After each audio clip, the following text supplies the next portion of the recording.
And so, for Harry Potter and his friends, another year begins. Bloody Bird's a menace. Hey, and welcome to Matt and Matt's movie show. We are talking about the second Harry Potter in our running series of the Harry Potter franchise. I'm Matthew Falvey. You can find me at a 90s Kid and on Twitter, GameThinkTalk, and this is Matthew Owen. You can also find me on 90s Kid and on Twitter at SuperGamecast64. That's right. So last time we did the first movie, I felt like it was I liked it better than I remembered. It was a nice standalone. It was jovial. Yeah, it had a lot of fun to it, a lot of charm. It had. I think that sometimes a movie is saddled with the weight of having to introduce all the characters, but I think that it really reveled in the explanation and the exploration of, like, here's a wonderful castle. Here's what being a wizard is like. Because for Harry, this was all new. I think with Chamber of Secrets, the film felt a bit rushed. It was very long. Yeah, it is. It's way too long. Yet it felt hurried because they were still trying to hit as many things in the book. And while they did cut out a few things from the book, I feel like Columbus, this wasn't, I read a great line. It wasn't an adaptation. It was a translation of the book. It was like they really should have been a little more courageous in cutting some things out because it just didn't hit on what I think made the original story important. But what did you think? What this one does, you put it perfectly. One, Sorcerer's Stone. This was a 2001, 2002 film. Regardless, it was back when there was still such a thing as like a true adventure film. Mm-hmm. Like The Jungle Book, the recently released Jungle Book, that was last year, right? That feels like an adventure film. That's very much what Sorcerer's Stone did. What Chamber of Secrets is it's like a struggle of tone because at this point they're trying to expand the universe. You see a lot of this. It's a lot of seed sowing. It felt like a DC movie. Yeah, no, and that's exactly the thing is they're trying. It feels like they're conflicting because they're trying to keep that original jovial kind of adventure aspect of the first one, but they're trying to expand the world. This reminded me, and I'm so conflicted on Chamber of Secrets because I like the darker stuff. I like I like the whole entire conflict, the Voldemort v. Potter, and like the whole Insidious stuff and all the stuff that goes on in the school with all that kind of. I like that, but at the same time, it feels so rushed and it feels so hollow. It reminds me of Goblet of Fire, but at a worse excuse. Goblet of Fire, and we'll talk about that when we do it. But that one's rushed because the book is so massive. Yeah, that was the first. It was much bigger than the first. They had no choice, right? With this one, they had a choice, and I feel like you said, they could have taken liberties and cut out things that didn't need to be there. But I think at that point, they were still trying to do such fan service to the books, and I don't think that the book series was finished by then, so they didn't know what was specifically required. And I think as soon as you got into Chamber of Secrets and especially Prisoner of Azkaban, that's when you start getting to heavy kind of themes that you want to make sure that you include everything in case it's important in the ending. Yeah. But they included way too much stuff that really didn't need to include. But I think what I did like a lot about it, and maybe you can expand on this a little bit too, is I like that they tried to expand not just the story, but the universe itself. Like right off the bat, the Flu Network, like, oh, okay, so wizards can get places other than on trains, right? And normal Muggle ways. There's the Flu Network, and then Harry pops down into Nocturne Alley, and you're like, oh yeah, that's right. Dark magic is totally a thing, and right. I really like that they brought those kind of things in, but at the expense of it feeling rushed. What was your feeling? Because this is really the first Chamber of Secrets is really the first one where you get into that kind of dark stuff. Sorcerer's Stone had some stuff, but 2 is very, very dark. It's more violent of a story. Oh dear, we are in trouble. Yeah, I mean, I felt like the strongest point of the actual Chamber of Secrets story was Ginny, and the plot of these different events happening around the school and the rising sense of dread. And while they showed you these things happening, and they showed Ginny like just the smallest possible amount they could show her. I feel like they glossed over that a lot, and they didn't put the focus on that. And I think that it is a bit challenging that's a much more challenging story to translate to the screen. Yes. Something about thoughts and sort of a hidden plot and uncovering a mystery. So, but I don't think they tried very hard. I think that it was, like you said, it was all about the fan service, including every single character, putting in another Quidditch match. Like, if we want to talk about what you could have cut, Yes. I would have said cut the second Quidditch match, because we just had a very similar Quidditch match in the first one, and I think you could even cut when they visited the spider. I was just gonna say you can cut Aragog completely. Because what's the point of Aragog? They go, and the big reveal is that, oh, Hagrid was actually in the right all along. So now what? But when you have spider the in the forest. flashback- Hang on a second. A spider in the forest clears Hagrid's name. No one knows the spider exists, and the spider tried to kill them. So, like, what were they going to bring that to a court of law? Like, witness number 1, Aragog. I think they used the Aragog scene very specifically because it was like such an action-based scene. Yeah. But I agree with your sentiment there. When you have the flashback that shows Tom Riddle and him kind of pinning it on Harry, just based upon where you know Hagrid's loyalties to lie. Yeah. At no point, maybe it's because I read the book, but at no point did I feel like maybe Hagrid is a dark wizard. Like, you never think that, so you're never really questioning whether or not Hagrid did it. And like you said, the whole entire scene, besides having a really cool practical effect, I love that Aragog is practical. I hate the whole entire little minions are all CGI. And that ties into the Quidditch thing too. That's why this thing is so... Chamber of Secrets as a film is so difficult for me to really grab my feelings on, because I love the Quidditch matches. I think they're really good in this one. It looks good. I think they really start to build towards what Quidditch actually became, but it's totally nil. You don't need to have it at all. And a lot of my issues come with, like you said, the best part of it is the whole entire mystery and the whole entire woo, what happens and why are these people becoming petrified and stuff. And they do that poorly, but the stuff they do really well is really good, but you don't need it. Yeah, that's true. So it's this kind of mix. What did you think of Gilderoy Lockhart? I love as it. Okay, see? Oh, tell me why. What? I thought that the Expand. casting was really well done, Mhm. and they showed just enough of him that you... I mean, I thought he had the best comedic moments, like him looking at a painting of himself, painting a picture of himself. Yeah. That was pretty amazing. He had some nice lines. He's in the book, he's there a lot more, but I think they didn't want him to get too annoying. But I thought they showed enough of him, and there was a scene where Snape and McGonagall look at him, and they like really sarcastically ask him to solve the problem, and you can see that they know he's a fraud. So I felt like he was in the movie just enough to make sense, and he had a couple funny moments in the end when he loses his memory. So, why, you weren't a big fan? Yeah, I'm not a huge fan of Gilderoy. I mean, this is coming from someone who has read the book, and I won't bring it up because this is a movie review. We're not talking about the book. But as a character to me, Gilderoy is a guy who starts off... the entire wizarding world believes this guy to be the badass he is, or the badass he isn't. They think he's this crazy cool wizard, and like right from the rip, Gilderoy Lockhart, and it's like this in the book too, but he's totally a chotch. Like he's so, it's not, I appreciate the comedy, like you said, the painting with the painting, like that shit is hilarious, but he grates me. He just rubs me the wrong way, and it's not the performance because he does it well, but the character specifically is annoying to me, and he doesn't have the redemptive qualities that I felt like he had in the book. At no point does Gilderoy feel like a cool guy that you suddenly you slowly realize is a fraud, and then he meets his end. Yeah. He feels like he's there for comedic relief. You kind of wonder, why would Dumbledore hire this guy if he's... if everyone else seems to know that he's such a turd? Yes. He doesn't really have any... because you find out later on in the story that he just doesn't want Snape to have that job, so he basically hires anybody. But he has, like, very poor judgment.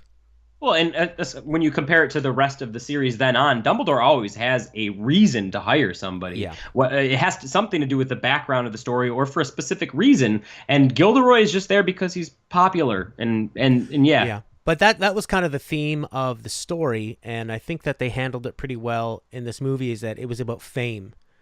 And yes, because Harry has to deal with having his picture taken all the time. And Colin Creevey. Yeah, and who they didn't have too much in the movie compared to the book, where he was all over the place, and also this sort of celebrity thing. So it was kind of like this was J.K. Rowling dealing with fame when she wrote the Chamber of Secrets. But yeah, in terms of the movie, I liked him, but yeah, he didn't have the weight where there was any, like, from the second he appeared, you just hated him right away. Yeah. And I didn't really mind that. I felt like that did the job, but yeah, there wasn't any redemption for him. It kind of just made Dumbledore look like an idiot for hiring him. Yeah, I would have gotten rid of the Quidditch match. And if you would have gotten rid of the spider and some of the Hagrid moments, you could have got rid of the horribly cringy scene at the end, where the movie has already ended. Yeah. When he deals with Tom Riddle. And then all of a sudden we have to have this meeting in Dumbledore's office with Malfoy that probably didn't need to happen. Then the elf has to get set free, which I guess because he's going to be brought back, you have to do that. But then they have this stupid scene in the final dining hall, and then Hagrid shows up. Everyone stops talking, and Harry has to look at him and say, "It just wouldn't be Hogwarts without you." And then everyone claps. It feels like when you're comparing it to the tone of the entire movie, where we're talking about like snakes that can petrify people and this horrid stuff, and then it goes from like 0 to 60 and then 60 to like a grinding 80s. It's like that ending is such a I truly expected for him just to fist pump and freeze. Like, yeah. I feel like, again, that is something that, and it doesn't make sense. If you would have just cut it and maybe had the train leaving or something after the whole Tom Riddle thing, that's fine. And when you bring up that, yeah, Dobby needs to get the house elf needs to get the sock because he's brought back, that's something that I think ties into earlier. Like I said, they didn't know exactly how much they were going to use all the different characters. Dobby is super in 3, 4, 5, 6. He's entirely in the books, but in the movies he kind of vanishes. So it's weird to see maybe they wanted to bring back in Lucius, but there was a lot of those extra little moments that didn't really need to be in there. And I think the ending specifically, that could have trimmed off a much needed 5 minutes. I'm really surprised, because this movie was definitely at least 20 minutes too long, and that would have been something they could have cut. But that was the problem with this one, and Goblet of Fire, we're going to get to, is that there are so many little moments that are just completely there for the book. You know, when the kids are rushing to meet the basilisk, they take the professor hostage to the basilisk. Then he tries to escape, but Harry and Ron overpower him. And then they tell him to jump into that tube, and he says, "I might die." They're like, "Better you than us." And then when he's down in there, because they don't want to deal with him, Ron picks up a rock and smashes him in the head. Beats him over the head. Yeah. It's like, what is going on here? And then Harry, like, to kill a basilisk, like, stabs it through the top of its head. Oh, and a bird claws its eyes out. That's what I'm saying. It's a constant conflict of tone, because you have these very violent images, but then juxtaposed against, like, 2 scenes ago, Ron picks up a brick and chunks this dude in the head. If we're going by the logic of, birds are gouging out eyes, that should have broke his skull. Like, you can't pick and choose that way. I feel like Ron specifically, they tried to use for more comedic bits. They really tried to shoehorn Ron, especially with the puking up the slugs bit, which I liked. I liked that a lot. And the spiders coming down and his physical reaction to them. I think he handled that pretty well. But yeah, it definitely felt like Ron's universe has different set of physics and laws. Yeah, and I feel like that is the weirdest thing. One thing I want to bring up real quick, Polyjuice Potion. I like that scene. I like the idea that you get to see the other the Slytherin common room and stuff like that. I like that. And to that point too, specifically in reference to Goblet of Fire, because I know a reason you're not going to like that one even more. Chamber of Secrets had a lot of class stuff. or at least more than one, if I remember right. I know that it had that really cool Mandrake scene, and of course you get a lot of stuff with Gilderoy Lockhart. You have said in the past that a lot of the things you like about Harry Potter are those downtimes and the school stuff and the classes. Right. In comparison to the first one, what did you think about the class scene, specifically like the Mandrake scene and then the Pixie scene with Gilderoy Lockhart? Yeah, the reason I like those scenes in the book are the reasons I think a book can do a better job of telling that story than a movie. I don't think that they necessarily translate too well. I felt like the bigger amount of these classroom scenes made this feel a lot less like a grand adventure movie and more like a TV series. It was very muted and they actually and speaking of like muted and sound, John Williams was so busy with other movies when they had him do this. They had a helper come in and they just reused a lot of the old themes, and his music took a back seat a lot of the times. So a lot of times it just felt like very quiet, like this very low stakes drama. Well, and you brought it up. You brought it up after we had talked about Sorcerer's Stone. Is that you had wanted to talk about John Williams' score in the first one because the first film is scored very, very well. I'm sure you say you share the sentiment with me. And in comparison, Chamber of Secrets kind of feels hollow. It does feel rehashed. I think a lot of the music lent to the tone in the first one, and it did a good job of establishing the tone. And since Chamber of Secrets constantly conflicts with its own tone, the lack of really distinct and thought out music, it's such a detriment. So I think if John Williams would have been as on board with 2 as he was with 1, it would have been a little bit more easy to digest. Yeah, they didn't have anything to balance the like big adventure moments with some of the like darker and the investigation. He obviously just wasn't there to create any kind of theme that supported the shift in tone.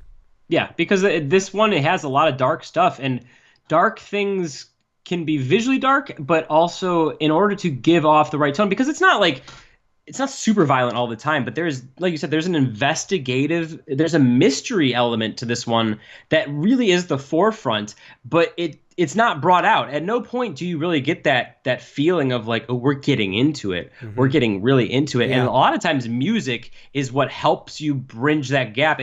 A lot of time music is really well used to show a character thinking, show tension. And the lack of that kind of pulls away from the overall mystery, I think. No, I think that's exactly it. And the general feeling I had was that it was just skimming over the surface of everything, but it never dug in really deep. And music really could have helped with that, especially when you are trying to translate what's going on in a book, trying to show Harry going through this turmoil. And a lot of the book and the story was about Harry dealing with this voice that he won't even tell Dumbledore. But he tells his friends, but he has to keep it a secret from everybody else. And even at the end of the movie, he doesn't tell anyone. And that wasn't really handled well. They also changed the rules of Parseltongue, whereas before in the first one, he's just saying, "Hey, Snake, how's it going?" But I think you can explain that away by saying, well, we're seeing it from everyone else's perspective, so they'll hear actual Parseltongue.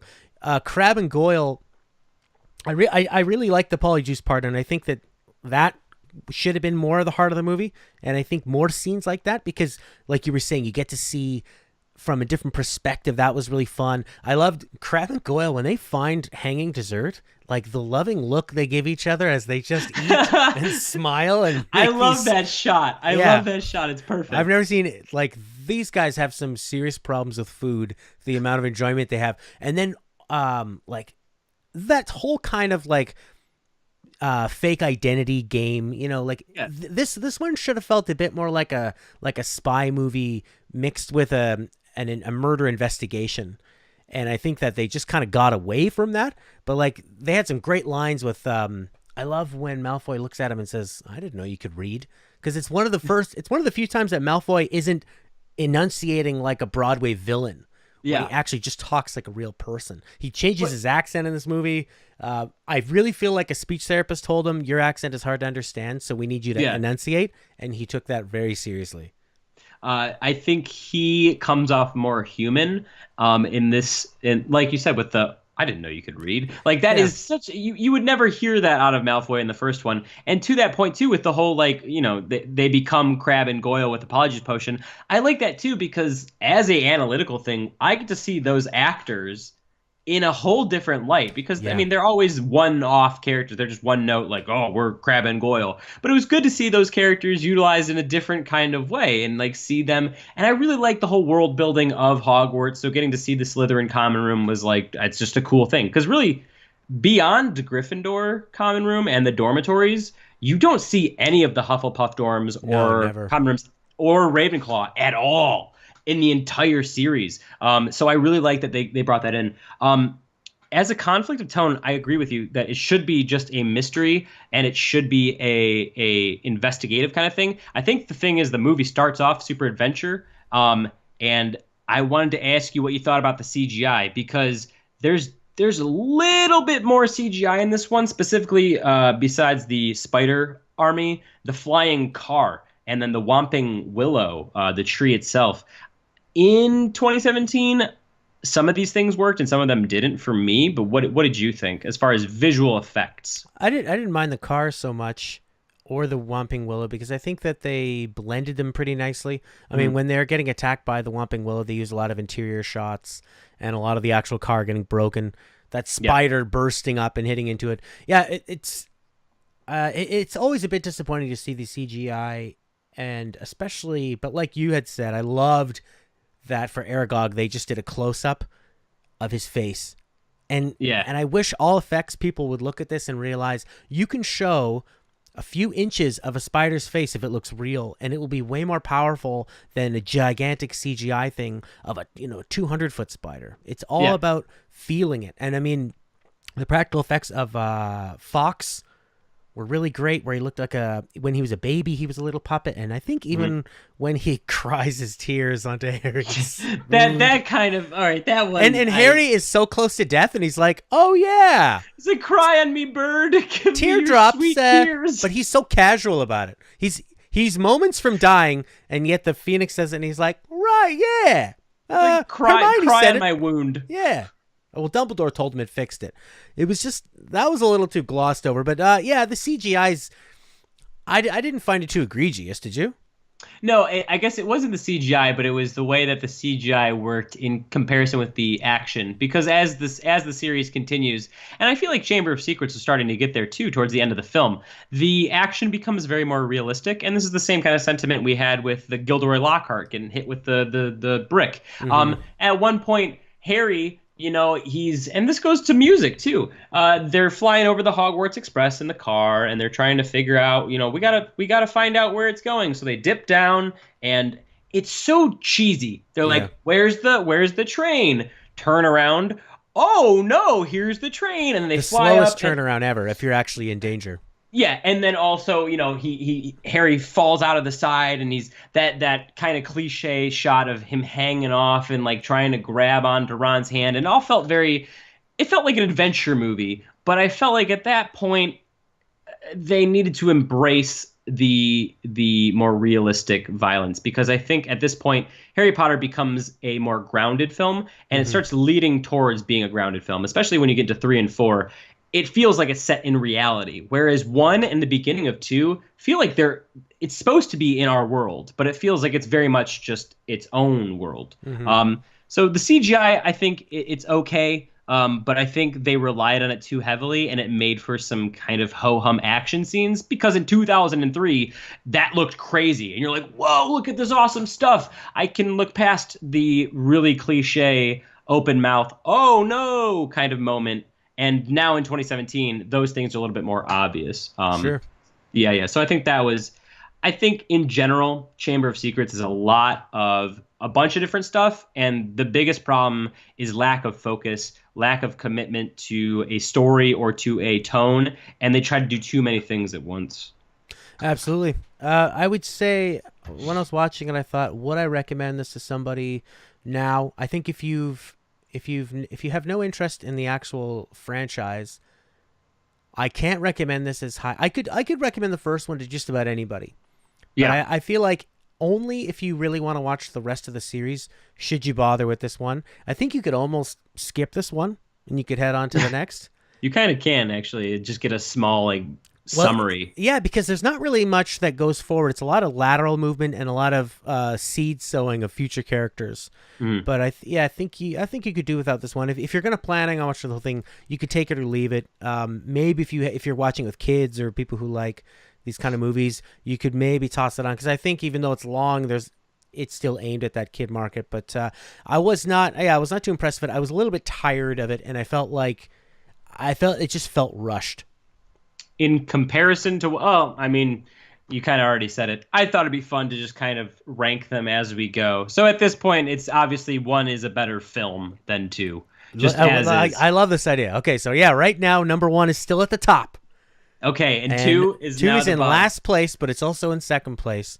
And we'll see. We should give them ratings too as we go. I like to go out of 5.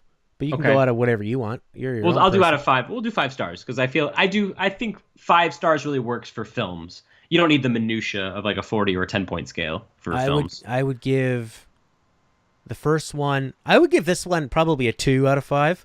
I think it was pretty mediocre, but it had some elements there that were interesting. And I'd give the first one probably a strong 3. Oh, really? Yeah. I would give the first one a 4. And I would give this one a 3, because I think that at a base, as a movie, it still has enough cool stuff. It still has, at no point does it really feel like, yeah, there's some draggy parts, but at no point you go, oh my God, I don't even care anymore. Right. I think it's still a solid movie. In comparison to where it was when it first came out, it hasn't aged as well, but I think there's still a good time to be had, albeit an extensive time and a little bit draggy and a weird paced time, but yeah, it's still a decent movie. But yeah, the first one is just a better piece of film overall. There you go. Thanks for joining. You can find this and more on a90skid.com. You can find me on Twitter at GameThinkTalk. And Matthew? You can find me on Twitter at SuperGamecast64. You can also listen to my podcast. It's on iTunes and Stitcher, SuperGamecast64, and also at a90skid.com. There you go. Thanks for watching, everybody. If you know someone that would like it, please share it. It helps. Bye for now.